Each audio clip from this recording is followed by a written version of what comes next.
കർത്താവിൻ്റെ പരിശുദ്ധമായ നാമം ഈ രാത്രിയിൽ വാഴ്ത്തപ്പെടുമാറാകട്ടെ. ദൈവജന പഠനത്തിനായി വന്നിരിക്കുന്ന കർത്താവിൻ്റെ വിലപ്പെട്ട ദാസന്മാർ, മാതാപിതാക്കൾ, സഹോദരന്മാർ എല്ലാവരെയും യേശുക്രിസ്തുവിന്റെ നാമത്തിൽ ഹൃദയാംഗമായി സ്വാഗതം ചെയ്തുകൊള്ളുന്നു. നമ്മൾ ദാനിയേൽ പ്രവചനം 3-ാം അധ്യായമാണ് നമ്മൾ പഠിച്ചുകൊണ്ടിരിക്കുന്നത്. കഴിഞ്ഞ ദിവസങ്ങളൊക്കെ നമ്മുടെ ക്ലാസ്സുകളിൽ ദൈവ പരിശുദ്ധാത്മാവിൻ്റെ നിറഞ്ഞ സാന്നിധ്യത്തിൽ നമുക്കായിരിക്കാൻ ദൈവം നമ്മെ സഹായിച്ചു. ഈ 3-ാം അധ്യായത്തിൽ നമ്മൾ കണ്ടത് നെബൂഖദ്നേസർ രാജാവ് ദൂര സമഭൂമിയിൽ ഒരു വലിയ വിഗ്രഹം നാട്ടുന്നു. അതിന് ഡെഡിക്കേഷന് വേണ്ടി രാജ്യത്തെ പ്രധാനികളായിരിക്കുന്ന ആളുകളെല്ലാം വിളിച്ചു വരുത്തുന്നു. അവരെല്ലാം ഒരുമിച്ച് കൂടുന്നു. വാദ്യോപകരണങ്ങൾ മീട്ടുമ്പോൾ എല്ലാവരും അതിനെ വീണ് നമസ്കരിക്കണമെന്ന് ഒരു ഓർഡർ കൊടുക്കുന്നു. എല്ലാ ആളുകളും വീണെ നമസ്കരിക്കുന്നു. ആ വലിയ പ്ലെയിൻ ഗ്രൗണ്ടിൽ അനേകായിരങ്ങൾ വന്നിട്ടുണ്ട്.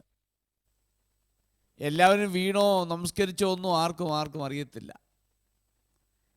പക്ഷെങ്കിൽ എബ്രായ ബാലന്മാർ 3 നമസ്കരിച്ചില്ല എന്ന് കൽദേർ കണ്ടുപിടിച്ചിട്ട് അവർ രാജാവിൻ്റെ അടുക്കൽ പോയി ഈ കാര്യം പറയുകയാണ്. ആ ഭാഗം ഞാൻ ചിന്തിച്ചപ്പോൾ വീണ്ടും എൻ്റെ മനസ്സിൽ വന്നൊരു ചിന്ത, എത്രയോ പേരവിടെ വന്നിട്ടുണ്ട്. അവരാരും വീണ്ടും നമസ്കരിച്ചെന്നോ ഇല്ലയോ എന്നൊന്നും ആരും നോക്കാനില്ല. അപ്പം ഈ 3 ബാലന്മാരെ പുറകെയാണ് കൽദേരെ കണ്ണുകൾ മൊത്തം അവർ പുറകെയാണ്. ബാക്കി എത്ര പേര് വന്നിട്ടുണ്ട്, അതിലെത്രയോ പേര് നമസ്കരിച്ചൊന്നും ആർക്കും അറിയത്തില്ല. പക്ഷേങ്കിൽ കണ്ണു മുഴുവൻ സത്യത്തിന് വേണ്ടി ജീവനുള്ള ദൈവത്തിന് നിലകൊള്ളുന്ന തൻ്റെ ജനത്തിൻ്റെ പിന്നാലെയാണ് ഈ കുറ്റം കണ്ടുപിടിക്കുന്ന കണ്ണുകൾ മൊത്തം അവിടെയാണ്. അവർ കണ്ടുപിടിക്കുന്നു, രാജാവിൻ്റെ അടുക്കൽ പോയി പറയുന്നു. രാജാവ് അവരെ വിളിച്ചു വരുത്തി കാര്യങ്ങൾ അന്വേഷിക്കുമ്പോൾ, ഞാൻ ഈ കേൾക്കുന്നതെല്ലാം സത്യമാണോ എന്ന് ചോദിക്കുമ്പോൾ അവർ ധൈര്യത്തോടെയാണ് ഉത്തരം പറയുന്നത്, അതെ, അത് സത്യം തന്നെയാണ്. വാസ്തവത്തിൽ ഇത് രാജാവിന് നേരെയുള്ള വെല്ലുവിളി അല്ല. ഇത് വാസ്തവത്തിൽ അവർ അറിഞ്ഞ ദൈവിക ന്യായപ്രമാണത്തെ മുറുകെ പിടിക്കുക എന്നുള്ളതാണ് അവരുടെ ലക്ഷ്യം. അല്ല രാജാവിനെ എതിര് നിൽക്കുകയോ ഒന്നുമല്ല അവരുടെ ലക്ഷ്യം. അവരറിഞ്ഞ സത്യത്തിന് വേണ്ടി നിലനിൽക്കുക എന്നുള്ളതാണ്. അതിനകത്ത് രാജാവ് പറയുന്നുണ്ട്, നിങ്ങളെ എൻ്റെ കയ്യിൽ നിന്ന് വിടുവിക്കാൻ കഴിയുന്ന ദേവൻ ആരാണ് എന്നൊക്കെ പറയുന്നുണ്ട്. അപ്പോൾ ആ സ്റ്റേറ്റ്മെൻറ്റ് മുഴുവൻ നമ്മൾ നോക്കുമ്പോൾ അവരെ ത്രട്ടം ചെയ്യുന്ന ഒരു സ്റ്റേറ്റ്മെൻറ്റാണ്. അവരെ കുറെ കൂടെ പേടിപ്പിക്കുക, ഭീഷണിപ്പെടുത്തുക എന്ന് പറഞ്ഞാൽ, ഇതിനെതിരെ ആരെങ്കിലും മർദ്ദലിച്ച് നിന്നാൽ രാജാവിൻ്റെ സ്റ്റാൻഡേർഡിനെ, സ്റ്റാറ്റസിനെ, രാജാവിൻ്റേതായിരിക്കുന്ന വാക്കുകളെയൊക്കെ നാണം കെടുത്തുന്ന, ലജ്ജിപ്പിക്കുന്നതാണ്. അതുകൊണ്ട് എല്ലാവരും വീണ് നമസ്കരിച്ച് ഇവർ മാത്രം വീണ് നമസ്കരിക്കാത്തത് കൊണ്ട് ഇവരെ ഒന്ന് ത്രട്ടം ചെയ്ത് എങ്ങനെയെങ്കിലും ഒന്ന് കോംപ്രമൈസ് ചെയ്യാം. രാജാവിൻ്റെ പദവിയിൽ നിന്നുകൊണ്ട് രാജാവ് ഇറക്കൈ നോക്കുകയാണ്, എങ്ങനെയെങ്കിലും ഇന്ന് കോംപ്രമൈസ് ചെയ്ത് ഇവരെ ഇതുമായിട്ടൊന്ന് കൊണ്ടുപോകാം എന്ന് വിളിക്കുകയാണ്. അപ്പോൾ ഒരു വെല്ലുവിളിയായി ഏറ്റെടുക്കുമോ ഇല്ലയോ, എങ്ങനെയെങ്കിലും അവർ ഞാൻ പറഞ്ഞത് അനുസരിക്കണം, അത് രാജാവിൻ്റെ ലക്ഷ്യം. എന്നാൽ അവർ ധീരമായ വെല്ലുവിളി കേട്ടു, അവർ കീഴ്പ്പെടുന്നില്ല. അങ്ങനെ കണ്ടപ്പോൾ രാജാവിൻ്റെ മുഖഭാവം മാറി. അപ്പോൾ അതുവരെ ആൾ വളരെ കാമായിരുന്നു, ക്വയറ്റായിരുന്നു, സ്നേഹമായിരുന്നു. ഇവർ അത് കീഴ്പ്പെടുന്നില്ലെന്ന് കണ്ടപ്പോൾ രാജാവിൻ്റെ മുഖഭാവം മാറി. രാജാവിൻ്റെ മുഖഭാവം മാറി എന്ന് പറയുമ്പോൾ ആ വെല്ലുവിളി അവർ ഏറ്റെടുക്കുമ്പോൾ അത് വെല്ലുവിളിയായി തന്നെ ഏറ്റെടുക്കുകയാണ്. യാതൊരു കോംപ്രമൈസിനുമില്ല. അവരെടുത്ത തീരുമാനത്തിൽ അടിയുറച്ച് നിൽക്കുക എന്നുള്ളതാണ്. അങ്ങനെ നിൽക്കുമ്പോഴാണ് അതിൻ്റെ തീച്ചുള്ളയുടെ ശക്തി 7 ഇരട്ടി വർദ്ധിപ്പിച്ചിട്ട് അതും അവരെ ഭീഷണിപ്പെടുത്തി നോക്കി. അവിടെയും വീഴുന്നില്ല. അവസാനം അവരെ കെട്ടി തീച്ചുളയിലേക്ക് വലിച്ചെറിയുകയാണ്. നമ്മൾ ആ ഭാഗം കണ്ടത്, എറിയാൻ പോയവരുടെ കാൽ അവർ വെന്തുപോയി. ആ ഗേറ്റിങ്ങിൽ ചെന്നപ്പോഴേക്കും ആ തീച്ചുളയുടെ ആ ഗേറ്റിങ്ങിൽ ചെന്നപ്പോഴേക്കും ആ തീയുടെ പവർ കൊണ്ട് അവർ അവിടെ വെച്ച് തന്നെ തീർന്നു.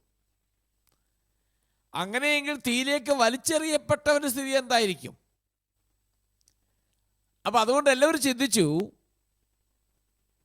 ഈ തീയിലേക്ക് വലിച്ചെറിഞ്ഞതുകൂടി ആ 3 എബ്രായ ബാലന്മാരുടെ പരിപാടി തീർന്നു. ഇനി ഒരിക്കലും അവർ വീണ്ടും മടങ്ങി വരത്തില്ല. അതോടുകൂടി അവർ തീർന്നു എന്നാണ് എല്ലാവരുടെ ചിന്താഗതി. അതാ. അപ്പൊ തീച്ചുളയ്ക്കുള്ളിൽ ഇടാൻ പോയവർ തന്നെ വെന്തുപോയെങ്കിൽ അതിനകത്ത് വീഴ്ത്തപ്പെട്ടവർ എത്രമാത്രം ആഘാതങ്ങൾ ഏറ്റു കാണും. എന്നാൽ ദൈവവചനം പഠിപ്പിക്കുന്നു, അവർക്കൊന്നും സംഭവിച്ചില്ല. നമ്മൾ ആ ഭാഗമാണ് പഠിച്ചു നിർത്തിയത്. അതിനകത്ത് 3-ാം അധ്യായത്തിന് 24-ാമത്തെ വാക്യം ഒന്ന് വായിച്ചു. 3-ാം അധ്യായത്തിന് 24-ാമത്തെ വാക്യം, ആ വാക്യമാണ് നമ്മൾ ചിന്തിച്ച് നിർത്തിയത്. ആ ഭാഗം ഒന്ന് വായിച്ചു. നെബൂഖദ്നേസർ രാജാവ് ഭ്രമിച്ച് വേഗത്തിൽ എഴുന്നേറ്റ് മന്ത്രിമാരോട്, നാം 3 പുരുഷന്മാരെ അല്ലയോ ബന്ധിച്ച് തീയിലിട്ടത് എന്ന് ചോദിച്ചതിന് അവർ സത്യം തന്നെ രാജാവേ എന്ന് രാജാവിനോട് ഉണർത്തിച്ചു. ഓക്കെ, അവിടെ രാജാവ് പെട്ടെന്ന് എഴുന്നേറ്റു എന്ന് പറയുന്നത് ഞാൻ കഴിഞ്ഞ ആഴ്ച ഓർപ്പിച്ചിരുന്നു. സെപ്റ്റുവജന്റ് എന്ന് പറയുന്ന ഒരു ഭാഷാന്തരമുണ്ട്. നമ്മുടെ കിങ് ജെയിംസ് വേർഷൻ പോലെയുള്ള ഒരു ഗ്രീക്ക് ട്രാൻസ്ലേഷനാണത്. നമുക്കറിയാം, പഴയ നിയമം എഴുതപ്പെട്ടത് എബ്രായ ഭാഷയിലും പുതിയ നിയമം എഴുതപ്പെട്ടത് ഗ്രീക്ക് ഭാഷയിലുമാണ്. പഴയ നിയമത്തിൻ്റെ ആദ്യത്തെ ഗ്രീക്ക് ട്രാൻസ്ലേഷനാണ് സെപ്റ്റുവജന്റ് എന്ന് പറയുന്നത്. അത് പണ്ഡിതന്മാരൊക്കെ ഒരു കീ ടെസ്റ്റായിട്ട് അംഗീകരിക്കുന്ന ടെസ്റ്റാണ് സെപ്റ്റുവജന്റ് എന്ന് പറയുന്നത്. ആ സെപ്റ്റുവജന്റ് അകത്തും അറബിക് ട്രാൻസ്ലേഷനകത്തും പറയുന്ന പദമെന്ന് പറയുന്നതിൻ്റെ അർത്ഥം, നെബൂഖദ്നേസർ രാജാവ് ഈ എബ്രായ ബാലന്മാരെ തീയിലേക്ക് ഇടാൻ ഓർഡർ ചെയ്തു കഴിഞ്ഞപ്പോൾ നമുക്കറിയാം, ഇടാൻ പോയവൻ തന്നെ അവൻ ദഹിച്ചു. അപ്പോൾ അതിനകത്ത് വീണവൻ്റെ കഥ തീർന്നു എന്ന് ചിന്തിച്ചിരിക്കുമ്പോൾ ഇവർക്കൊരു പരിധിക്ക് അപ്പുറത്തെ പോകാനൊക്കത്തില്ല. കാരണം ആ തീയുടെ പവർ അത്ര ശക്തമാകിയാൽ തീയുടെ പവർ ഏൽക്കാത്ത ആ പരിധിക്കപ്പുറത്തെ രാജാവ് നിൽക്കുന്നത്, രാജാവും ബാക്കിയുള്ള ആളുകൾ നിൽക്കുന്നത്. അപ്പൊ അവരുടെ കഥ അതുകൊണ്ട് തീർന്നു എന്ന് ചിന്തിച്ചിരിക്കുമ്പോൾ സെപ്റ്റുവജന്റിൽ പറയുന്നത് ഇങ്ങനെയാണ്, then Nebuchadnezzar heard them singing praise and was astonished എന്നാ പറയുന്നത്. എന്ന് പറഞ്ഞാൽ ഈ തീക്കകത്ത് നിന്നും സ്തുതിസ്തോത്രങ്ങളുടെ ഒരു പാട്ട് കേൾക്കുന്ന രാജാവ്. അങ്ങനെ രാജാവ് ഭ്രമിച്ചു, അസ്റ്റോണിഷായി. എന്നിട്ടാണ് തീക്കകത്തേക്ക് നോക്കുന്നത്. അതാണ് ഒറിജിനൽ ട്രാൻസ്ലേഷൻ, അങ്ങനെയാണ്. അപ്പോൾ നമ്മുടെ മലയാളത്തിനകത്തും ഇംഗ്ലീഷിനകത്തും അത് പറഞ്ഞിട്ടില്ല. ഇത് സെപ്റ്റുവജന്റ് അകത്തും അറബിക് ട്രാൻസ്ലേഷനകത്തും മാത്രമേ പറഞ്ഞിട്ടുള്ളൂ. അപ്പോൾ രാജാവ് അവിടെ ഇരിക്കുമ്പോൾ പെട്ടെന്നൊരു പാട്ട് കേൾക്കാം, സ്തുതിസ്തോത്രങ്ങളുടെ പാട്ട്. അത് തീച്ചൂളയ്ക്കകത്തുനിന്ന് ആ പാട്ട് വരുന്നത്. അങ്ങനെയാണ് രാജാവ് തീച്ചൂളയിലേക്ക് ശ്രദ്ധിക്കുവാനുള്ള കാരണം. അതാണ്. അങ്ങനെ ശ്രദ്ധിച്ചപ്പോഴാണ് നമ്മളിപ്പോൾ വായിച്ച ആ വേദഭാഗത്തിലേക്ക് വന്നത്. ഞാൻ അതിനു മുമ്പ് ഇതിനകത്ത് പ്രധാനപ്പെട്ട ഒരു കാര്യം പറഞ്ഞിട്ട് ഞാൻ ആ ഭാഗത്തേക്ക് പോകാം. രാജാവും കൂട്ടർ ചിന്തിച്ചു, ഈ തീച്ചൂളയിലേക്കകത്ത് ഇട്ടതോടുകൂടി ആ ബാലന്മാരുടെ പരിപാടി തീർന്നു, ഇനി അവന്മാർ ജീവിക്കാൻ പോകുന്നില്ല എന്ന് അവർ അങ്ങനെ ചിന്തിച്ചു. എന്നാൽ ലോകത്തിൽ സാധാരണ ആളുകൾ ചിന്തിക്കുന്നത് ഇങ്ങനെയാ. എന്തെങ്കിലും ജീവിതത്തിൽ സംഭവിച്ചു കഴിയുമ്പോൾ, പ്രതീക്ഷിക്കാത്ത നില എന്തെങ്കിലും സംഭവിക്കുമ്പോൾ ആളുകൾ പറയും അവൻ്റെ പണി തീർന്നു, അവൻ അതുകൊണ്ട് തീർന്നു. എന്നുപോലെ എബ്രായ ബാലന്മാർ ഇവിടെ കൊണ്ട് തീർന്നു എന്ന് പറയുമ്പോൾ തീരുകയല്ലായിരുന്നു, വാസ്തവത്തിൽ ആരംഭിക്കുകയായിരുന്നു. നമ്മൾ തീർന്നു എന്ന് ലോകം പറയുമ്പോൾ തീർന്നിടത്തു നിന്നുമാണ് ദൈവത്തിൻ്റെ പ്രവൃത്തി ആരംഭിക്കുന്നത്.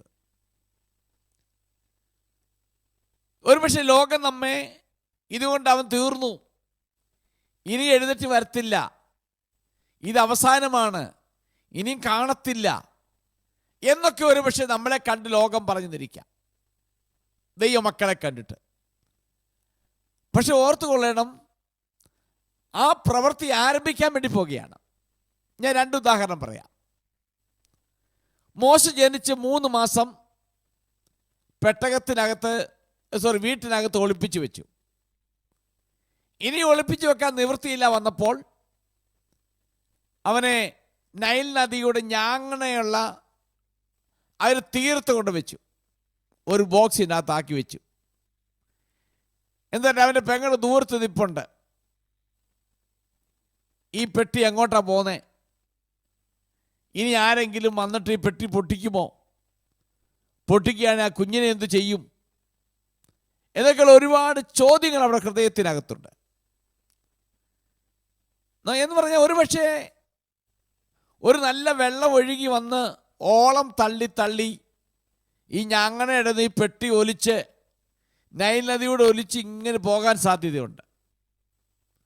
അപ്പോൾ എന്ത് സംഭവിക്കാം? അപ്പോൾ ലോകം പറയും തീർന്നു, മോശയുടെ പണി തീർന്നു, ഇനി ഒരു വിധത്തിൽ അവൻ മുമ്പോട്ട് വരത്തില്ല എന്ന് ചിന്തിച്ചിരിക്കുമ്പോൾ മോശയോടുള്ള ബന്ധത്തിൽ പ്രവർത്തനം ആരംഭിക്കുകയാണ്. അവിടെ അസ്തമിച്ചു എന്ന് പറയുന്ന സ്ഥാനത്തു നിന്നും ദൈവത്തിൻ്റെ പ്രവൃത്തി ആരംഭിച്ചു. അതാണ് മനസ്സിലാക്കേണ്ട വിധം. ഇവിടെ എബ്രായ ബാലന്മാരുടെ പണി തീർന്നു, തീച്ചുള്ളക്കകത്തേക്ക് പോയി, ഇനി ഒരിക്കലും ജീവിച്ചു വരത്തില്ല ചിന്തിക്കുമ്പോൾ ആ തകർന്നു എന്ന് ചിന്തിക്കുന്നിടത്തു നിന്നാണ് ഒരു പുതിയ ആരംഭം ഉണ്ടാകുന്നത്. മോശയ്ക്കും അത് തന്നെയാണ്. ഇതോട് തീർന്നു ചിന്തിക്കുമ്പോൾ, എവിടെയെങ്കിലും എങ്ങനെയൊക്കെ ആയി തീരാമെന്ന് ചിന്തിക്കുമ്പോൾ അവിടെ നിന്നുമാണ് മോശയ്ക്കൊരു പുതിയ ജീവിതം ആരംഭിക്കുന്നത്. നമുക്ക് യേശുക്രിസ്തുവിനെ വന്ന് നോക്കുമ്പോൾ, യേശുക്രിസ്തുവിനെ പിടിച്ചു കെട്ടി അവനെ കൊണ്ട് ക്രൂശിച്ചു. ലോകം മഹാപുരോഹിതന്മാർ നോക്കിയപ്പോൾ അവൻ മരിച്ചു. എന്നിട്ട് അവനെ ക്രൂശിൽ നിറക്കി കൊണ്ട് അടക്കാൻ ഏൽപ്പിച്ചു. അപ്പോൾ യഹൂദ പ്രമാണികളും യഹൂദന്മാരും റോമൻ പടയാളികളും റോമാക്കാരും ചിന്തിച്ചു, ഇനി ഈ ശല്യം തീർന്നു, ഇതോടുകൂടി അവൻ്റെ പദ്ധതിയും സിദ്ധാന്തങ്ങളും അവൻ്റെതായിരിക്കുന്ന പ്രവർത്തനങ്ങളും ഇവിടം കൊണ്ട് തീർന്നു, ഇനി ഒരിക്കലും തലപൊക്കത്തില്ല, അത് അവിടം കൊണ്ട് തീർന്നു എന്ന് പറഞ്ഞിട്ട് കല്ലറയ്ക്കകത്ത് കൊണ്ട് വെക്കുന്നു.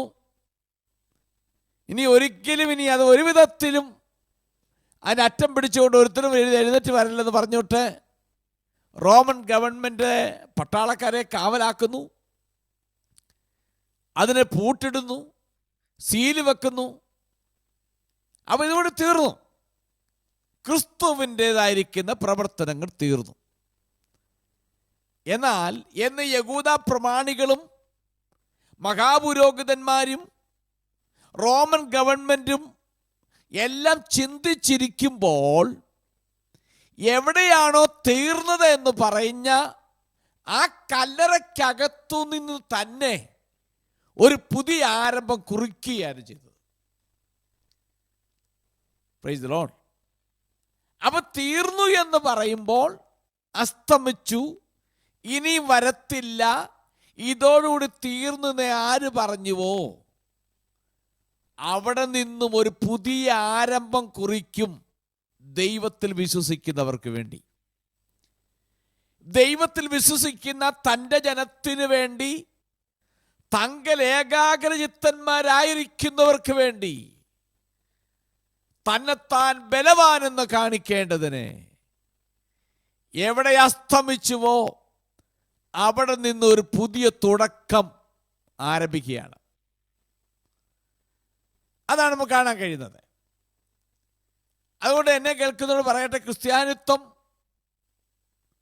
നശിപ്പിക്കാം, തകർക്കാം, ആരെങ്കിലും 10 പേരെ പിടിച്ച് കൊല്ലാം, 10 ഹോൾ അടിപ്പിക്കാം, കുറച്ച് പാസ്റ്റർമാരെ പിടിച്ച് ജയിലിലടയ്ക്കാം, ഇതുകൊണ്ട് ഈ കഥയങ്ങ് തീരുമെന്ന് ചിന്തിക്കുന്നത് ശുദ്ധ അബദ്ധമാണ്. അങ്ങനെ തീരുന്നതല്ല ഇത്. അടഞ്ഞു എന്ന് ചിന്തിക്കുന്നിടത്ത് അവിടെ നിന്ന് ഒരു പുതിയ യുഗം ആരംഭിക്കുന്നതാണ് ക്രിസ്ത്യാനിത്വം എന്ന് പറയുന്നത്.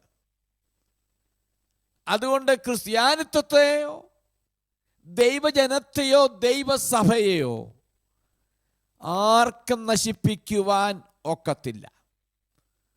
ഒരുപക്ഷെ 2 ചർച്ച് ലോകത്തോറുമുള്ള 2 ബിൽഡിങ് അടപ്പിച്ചെന്നിരിക്കാം, തകർത്തെന്നിരിക്കാം, പാസ്റ്റർമാരെ കൊന്നെന്നിരിക്കാം, ജയിലിൽ അടച്ചെന്നിരിക്കാം, ദൈവമക്കളെ ഉപദ്രവിച്ചെന്നിരിക്കാം, എതിരെ നിയമങ്ങൾ ഉണ്ടാക്കിയെന്നിരിക്കാം. പക്ഷേ ക്രിസ്ത്യാനിത്വത്തെ നശിപ്പിക്കാൻ ഒക്കത്തില്ല. അതിൻ്റെ അകത്തു നിന്നും അത് പുതിയ ജീവൻ പ്രാപിച്ചെഴുന്നേറ്റ് വരും.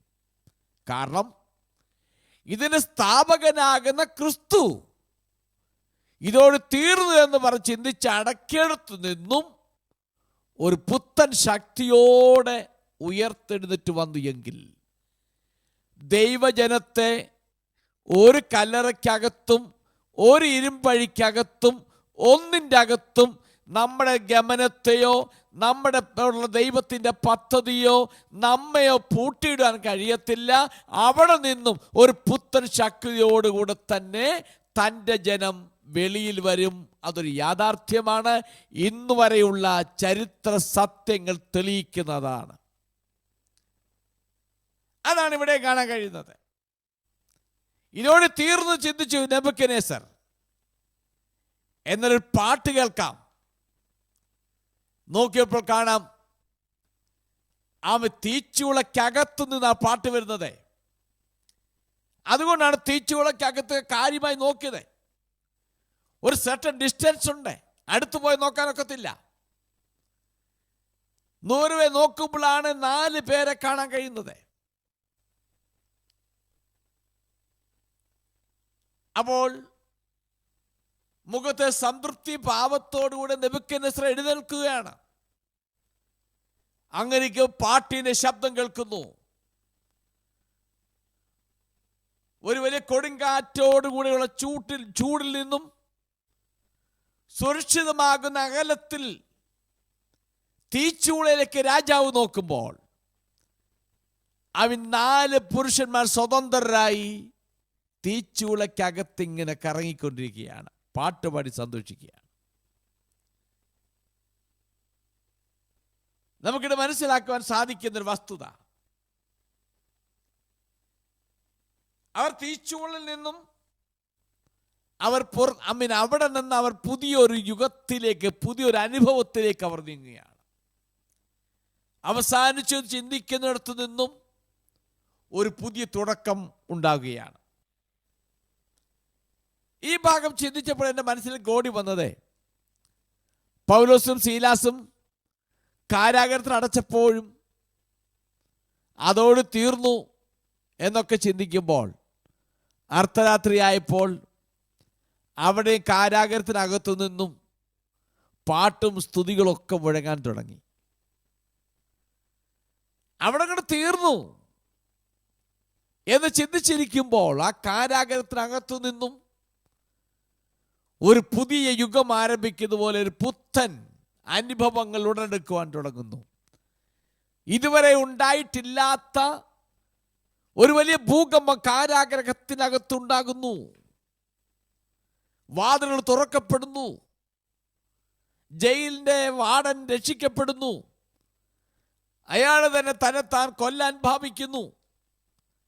ഒരു പുതിയൊരു അനുഭവങ്ങളിലേക്ക് അത് നീങ്ങുകയാണ് ചെയ്യുന്നത്. അപ്പൊ തീച്ചൂളക്കകത്ത് എറിയപ്പെട്ടവർ പാട്ടുപാടി സ്തുതി സ്തോത്ര ദൈവത്തെ മഹത്വപ്പെടുത്തിയതുപോലെ കാരാഗ്രഹത്തിൽ അടയപ്പെട്ട പൗലോസും സീലാസും ദൈവത്തെ മഹത്വപ്പെടുത്തിയായിട്ട് നമുക്ക് കാണുവാൻ കഴിയുന്നുണ്ട്.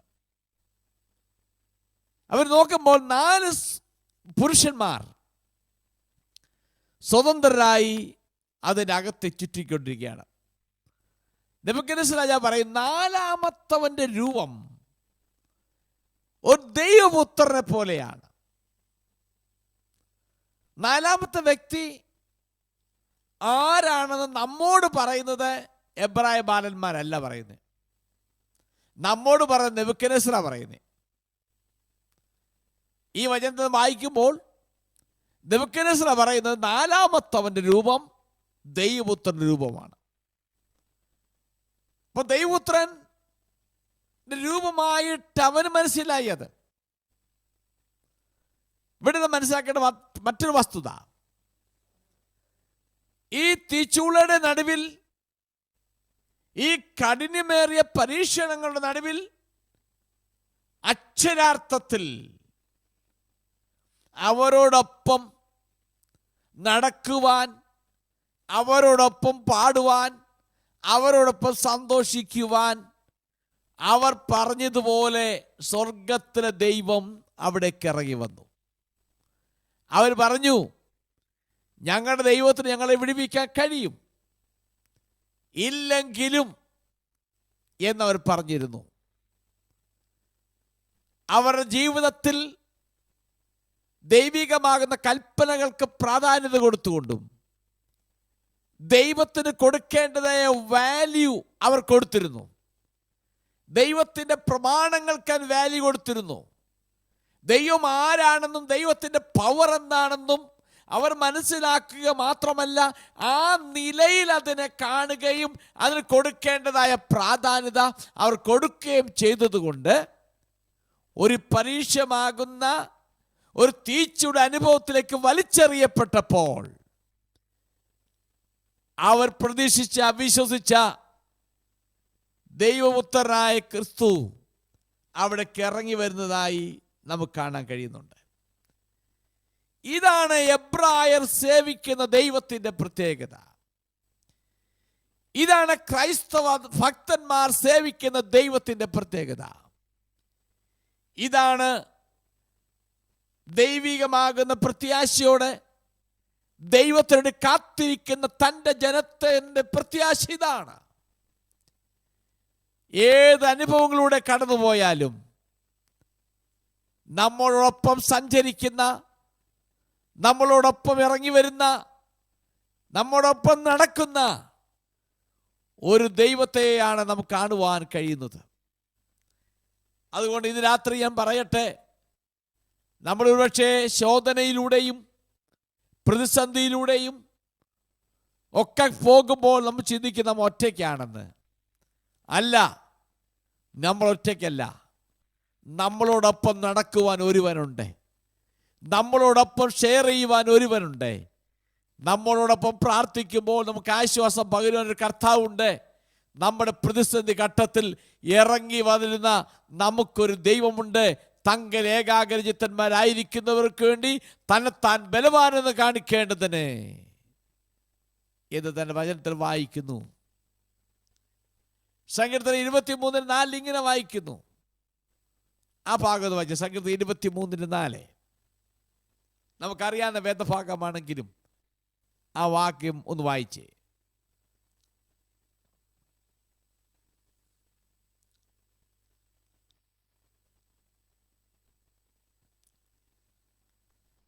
അവിടെ ഇങ്ങനെ വായിക്കുന്ന, കൂരിരുൾ താഴ്വരയിൽ കൂടി ആ. നടന്നാലും ആ. ഞാൻ ഒരു അനർത്ഥവും ഭയപ്പെടുകയില്ല. ആ. നീ എന്നോട് കൂടെ ഇരിക്കുന്നുവല്ലോ. അതാണ് ഇതിന്റെ- ഏറ്റവും ഇമ്പോർട്ടന്റ്. കൂരിരുൾ താഴ്വരയിൽ കൂടി കടക്കേണ്ടി വന്നാലും ഞാൻ ഭയപ്പെടുകയില്ല. കാരണം എന്ത്? നീ എന്നോടുകൂടെ ഇരിക്കുന്നുവല്ലോ. അതാണ് ഏറ്റവും ഇമ്പോർട്ടന്റ്.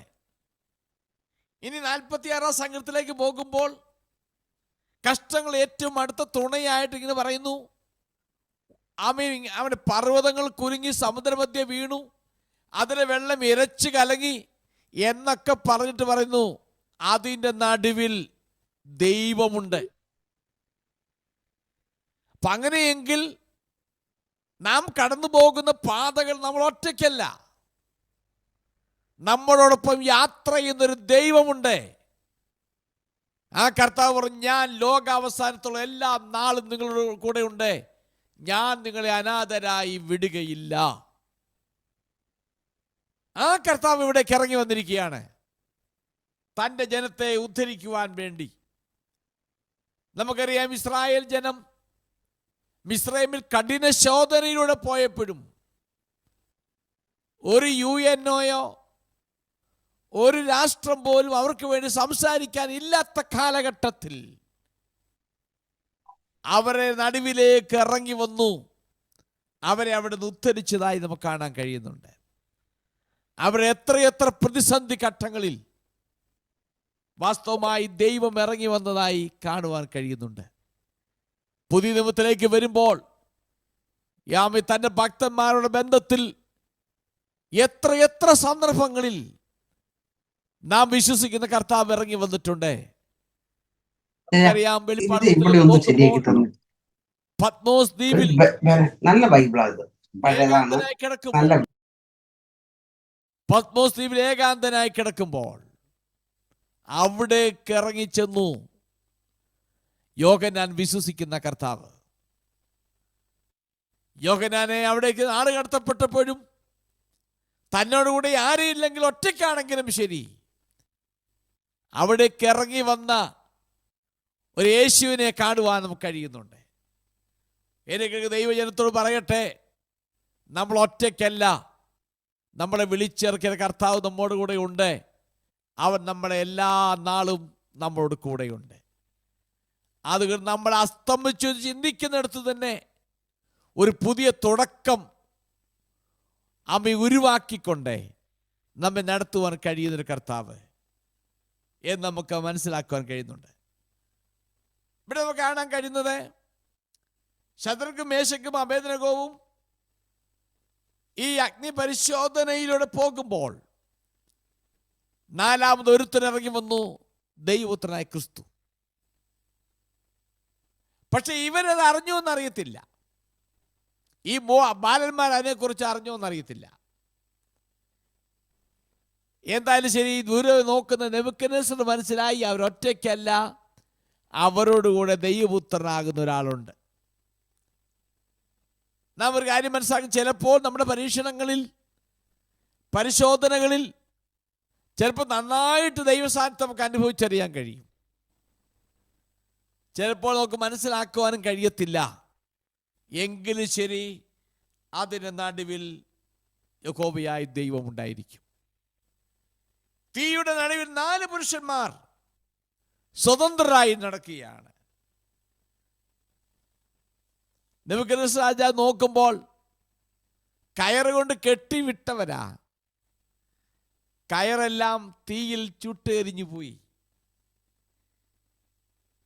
എന്നാൽ അവർ ശക്തരായി അതിന് നടുവിലൂടെ നടക്കുന്നതായി കാണാൻ കഴിയുന്നുണ്ട്. ഒരു കാര്യം ഓർപ്പിച്ചിട്ട് ഞാൻ അടുത്ത ഭാഗത്തേക്ക് പോകാം. രാജാവ് എത്ര തീച്ചുള വർദ്ധിപ്പിച്ചാലും ഈ തീച്ചുളകൾക്കെല്ലാം അവരുടെ ദേഹത്തെ രോമത്തെ പോലും തൊടുവാനുള്ള പവർ ഇല്ല.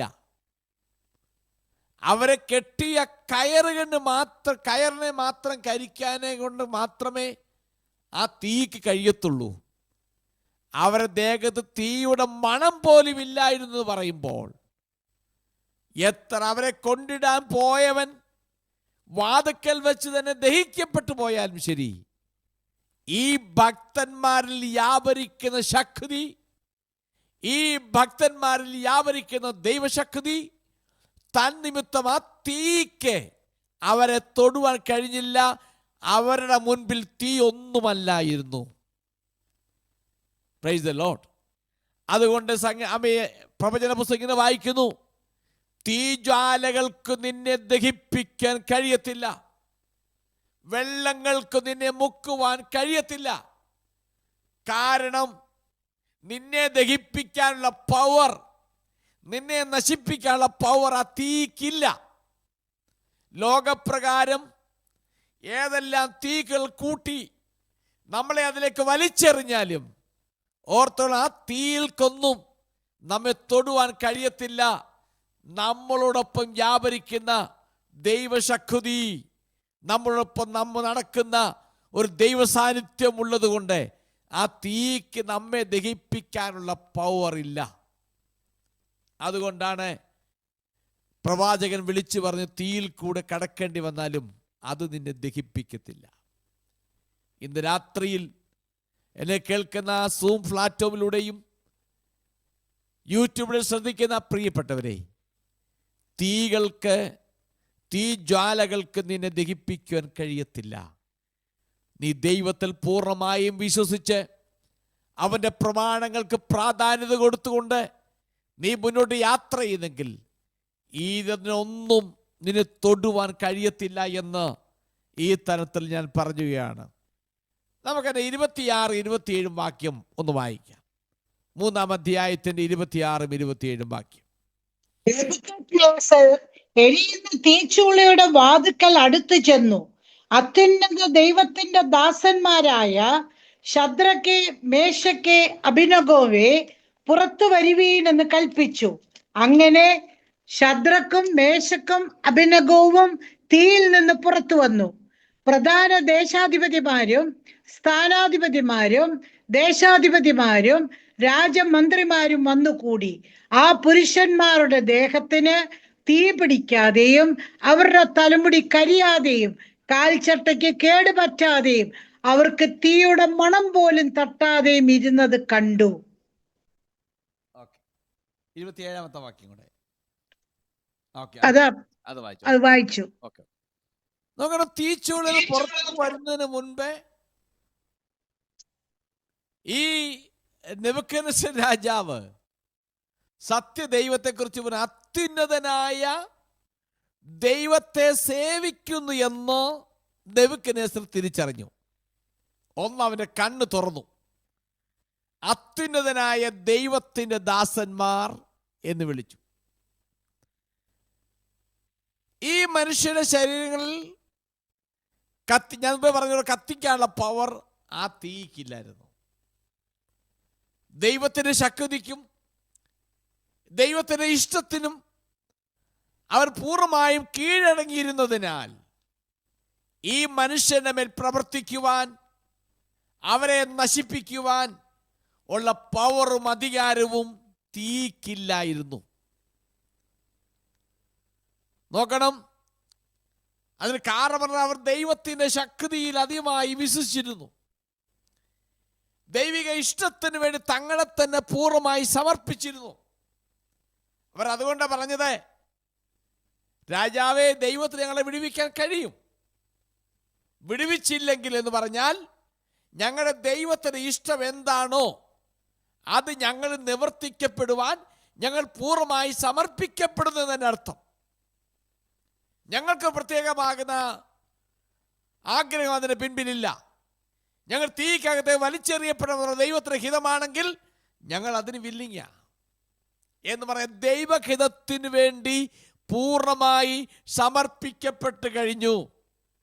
അപ്പൊ ദൈവത്തിന് വേണ്ടി പൂർണ്ണമായും കീഴടങ്ങിയിരുന്നതിനാൽ ദൈവത്തിന്റെ ശക്തിക്കും ദൈവഹിതത്തിന് വേണ്ടി സമർപ്പിക്കപ്പെട്ടത് കൊണ്ട് വലിച്ചെറിയപ്പെട്ട തീക്കകത്തോട് നടക്കുകയല്ലാതെ തീക്ക് അവരെ തൊടുവാൻ കഴിഞ്ഞിട്ടില്ല. അതുകൊണ്ടാണ് യോഹന്നാൻ സുവിശേഷം 16-ാം അധ്യായത്തിന്റെ 33-ാമത്തെ വാക്യം ഇങ്ങനെ പറയുന്നു. യേശുക്രിസ്തു പറയുന്നു, ഞാൻ ലോകത്തെ ജയിച്ചിരിക്കുന്നു എന്ന് പറയുന്നത്. ഞാൻ ലോകത്തെ ജയിച്ചിരിക്കുന്നു. ലോകത്തിന്റെ തീകൾക്കോ ലോകത്തിൻ്റെ ആയിരിക്കുന്ന ഒരു പവറിനും ദൈവമക്കളെ ഒന്നും ചെയ്യുവാൻ കഴിയത്തില്ല എന്ന് ഇവിടെ വളരെ വ്യക്തമായി പറയും. ഞാൻ ലോകത്തെ ജയിച്ചിരിക്കുന്നു. അതുകൊണ്ട് അവിടെ വായിക്കും, തീയുടെ മണം പോലും അവരിൽ ഉണ്ടായിരുന്നില്ല. ഇതവരുടെ വിടുതൽ എത്രത്തോളം പൂർണ്ണമായിരുന്നു എന്ന് നാം പൂർണ്ണമായി വിശ്വസിക്കുകയാണ്. ഈ തീച്ചൂളുടെ ബന്ധത്തിൽ വേദപണ്ഡിതന്മാർ പറയപ്പെടുന്നത് അതോട് പറഞ്ഞ് ഈ രാത്രി നിർത്താം. ഇതൊരു സിംബോളിക്കാണെന്നാണ് പറയുന്നത്. ഇതിന് സിംബോളിക്കായി കാണുന്നു പറഞ്ഞാൽ ഒരു നിഴലായിട്ടാണ് കാണുന്നു. നിഴലായി കാണുന്നു പറയുമ്പോൾ മഹാപീഡന കാലഘട്ടത്തിൽ ഇസ്രായേൽ ജനത്തിന് സംഭവിക്കാൻ പോകുന്നതും അതിലൂടെ ലഭിക്കുന്ന വിടുതലിൻ്റെ ഒരു സിംബോളിക്, അതിൻ്റെ ഒരു നിഴലാണ് ഇവിടെ കണ്ടതായ ഈ തീച്ചൂള എന്ന് പണ്ഡിതന്മാർ അഭിപ്രായപ്പെടുന്നുണ്ട്. അതായത് ഈ മുഴുവൻ വിവരണങ്ങളും നാം പഠിച്ചു വരുമ്പോൾ ഗ്രേറ്റ് ട്രിബുലേഷൻ എന്ന മഹാപീഡന കാലഘട്ടത്തിൽ ഇസ്രായേലിന്റെ ഭാവിയോടുള്ള ബന്ധത്തിൽ ചിത്രീകരിച്ചിരിക്കുന്നു എന്ന് പറയപ്പെടുന്നു. വരാൻ പോകുന്ന മഹാപീഡന കാലഘട്ടത്തിൽ ജനത്തെയെല്ലാം വിഗ്രഹങ്ങളുടെ മുമ്പിൽ പ്രതിമയെ നമസ്കരിക്കുവാൻ വേണ്ടി നിർബന്ധിക്കുമ്പോൾ ഈ ബാബിലോൺ പ്രദേശത്തെ നിർബന്ധിച്ചത് നെബൂഖദ്നേസറാണ്. അപ്പൊ അങ്ങനെയെങ്കിൽ നെബൂഖദ്നേസർ അന്തിക്രിസ്തുവുമായി താരതമ്യം ചെയ്യണം എന്ന ആളുകൾ പഠിപ്പിക്കുന്നുണ്ട്. കാരണം മുഴുവൻ ആളുകളെയും വിഗ്രഹാരാധനയിലേക്ക്, ആ ഒരു മതത്തിലേക്ക് നിർബന്ധിക്കുകയാണ്. നമുക്കറിയാം, വെളിപ്പാട് ദിവസം 13-ാം അധ്യായം നിങ്ങൾ സമയം കിട്ടും വായിച്ചു നോക്കണം. അതിനകത്ത് പ്രതിമയെ നമസ്കരിക്കുന്ന കാര്യം പറയുന്നുണ്ട്. അപ്പൊ ആ പ്രതിമയെ പോലെയാണ് നെബൂഖദ്നേസർ ഇവിടെ പ്രതിമയെ നാട്ടിയിരിക്കുന്നത്. ലോകം മുഴുവൻ അതിനെ ആരാധിക്കണം എന്ന് കാണുന്നു. ആ തീച്ചൂള എന്ന് പറയുന്നത് ഇസ്രായേലിന് സംഭവിക്കാൻ പോകുന്ന മഹാപീഡന കാലഘട്ടമാണ്. നമുക്കറിയാം, ശദ്രക്കും മേശക്കും അബേദ്നെഗോവും ചെന്ന കാലഘട്ടങ്ങളൊക്കെ വലിയ പ്രശ്നമൊന്നും ഇല്ലായിരുന്നു. അവർക്ക് നല്ല സമയങ്ങളായിരുന്നു. എല്ലാ നിലകളിലും റോയൽ ട്രീറ്റ്മെന്റ് ആയിരുന്നു. കാലഘട്ടം അല്പം കഴിഞ്ഞപ്പോഴേക്കും അവർക്ക് പിടിച്ചു നിൽക്കാൻ കഴിയാത്ത നിലയിൽ തീച്ചൂളയുടെ അനുഭവം ഉണ്ടായി. മഹാപീഡന കാലഘട്ടത്തിന്റെ ആദ്യത്തെ പകുതി സമയം ഇസ്രായേൽ ജനത്തിന് വലിയ പ്രശ്നം വരാത്തില്ല. എന്നാൽ പീഡനകാലത്തിന് പകുതി കഴിയുമ്പോഴാണ് ഇസ്രായേലിന് കഠിനമാകുന്ന പീഡനകാലം ഉണ്ടാകുന്നത്. ഈ ശദ്രക്ക് മേശക്ക് അബേദ്നെഗോവിന് ആരംഭ കാലഘട്ടം ഒരു കുഴപ്പമില്ലായിരുന്നു. വിശേഷിച്ച് നെബൂഖദ്നേസർ കണ്ട സ്വപ്നമൊക്കെ വ്യാഖ്യാനിച്ചു കൊടുത്തു. ഇവർക്ക് സ്ഥാന പദവികൾ കൊടുത്തു, ഉന്നതമാകുന്ന സ്ഥാനങ്ങൾ കൊടുത്തു. എന്ന കാലഘട്ടം കുറെ കഴിഞ്ഞപ്പോഴേക്കും അവർ തീച്ചൂളയിലകത്തേക്ക് വലിച്ചെറിയപ്പെട്ടു. ഇതുപോലെ ഇസ്രായേൽ ജനം മഹാപീഡന കാലഘട്ടത്തിൻ്റെ ആരംഭത്തിലുള്ള 3.5 വർഷം വലിയ പ്രശ്നങ്ങളില്ലാതെ മുൻപോട്ട് പോകും. 3.5 വർഷം കഴിയുമ്പോൾ മഹാപീഡനങ്ങളിലൂടെ ജനം കടക്കേണ്ടി വരും. അതിൻ്റെ ഒരു സിംബോളിക്, അതിൻ്റെ ഒരു പ്രതീകം അഥവാ അതിൻ്റെ ഒരു നിഴലാണ് ഈ പറയപ്പെടുന്ന തീച്ചൂളയുടെ ആയിരിക്കുന്ന സ്റ്റോറി എന്ന് ചില പണ്ഡിതന്മാർ അഭിപ്രായപ്പെടുന്നുണ്ട്. എന്തായിരുന്നാലും ശരി, എനിക്കും അതല്പം സത്യമായി തന്നെ എനിക്കും ആ കാര്യത്തിൽ എനിക്ക് തോന്നിയിട്ടുണ്ട്. ഞാൻ എൻ്റെ വാക്കിയുടെ അവസാനിപ്പിക്കാൻ വേണ്ടി പോവുകയാണ്. ഇന്ന് രാത്രി നമ്മൾ കേട്ടതുപോലെ, നമ്മൾ ചിന്തിച്ചതുപോലെ, നാം തീർന്നു എന്ന് പറയുന്നിടത്ത് ദൈവം പുതിയതൊന്ന് ആരംഭം കുറിക്കുകയാണ്. 2, ലോകത്തിലെ ശക്തികൾക്കൊന്നും നമ്മളെ ദഹിപ്പിച്ച് കളയുവാൻ കഴിയത്തില്ല. തീച്ചൂളക്കകത്ത് വലിച്ചെറിഞ്ഞെന്നിരിക്കാം, പക്ഷെ നമ്മളെ തൊടുവാൻ കഴിയത്തില്ല. കർത്താവ് ഒരിക്കൽ പറഞ്ഞു, ദേഹത്തെ കൊല്ലുന്നവനെയല്ല ഭയപ്പെടേണ്ടത്, ദേഹത്തെയും ദേഹിയെയും കൊല്ലുവാൻ കഴിവുള്ളവനെ ഭയപ്പെടണമെന്ന്. അതുകൊണ്ട് ഈ ലോകപ്രകാരമുള്ളത് ദേഹത്തെ തകർക്കാനേ കഴിയത്തുള്ളൂ, ദേഹിയെ തകർക്കുവാൻ കഴിയത്തില്ല. അതുകൊണ്ട് നമ്മുടെ ജീവിതയാത്രയിൽ ഈ കർത്താവിനെ മുറുകെ പിടിച്ച് വിശ്വസിച്ച് അവൻ്റെ പ്രമാണങ്ങളെ മുറുകെ പിടിച്ച് യാത്ര ചെയ്യുവാൻ സർവ്വകൃപാല ദൈവം നമുക്ക് കൃപ നൽകട്ടെ എന്ന് പറഞ്ഞുകൊണ്ട് ഞാൻ വാക്കുകൾ അവസാനിപ്പിക്കുന്നു. ദൈവം നിങ്ങളെല്ലാവരെയും അനുഗ്രഹിക്കുമാറാകട്ടെ.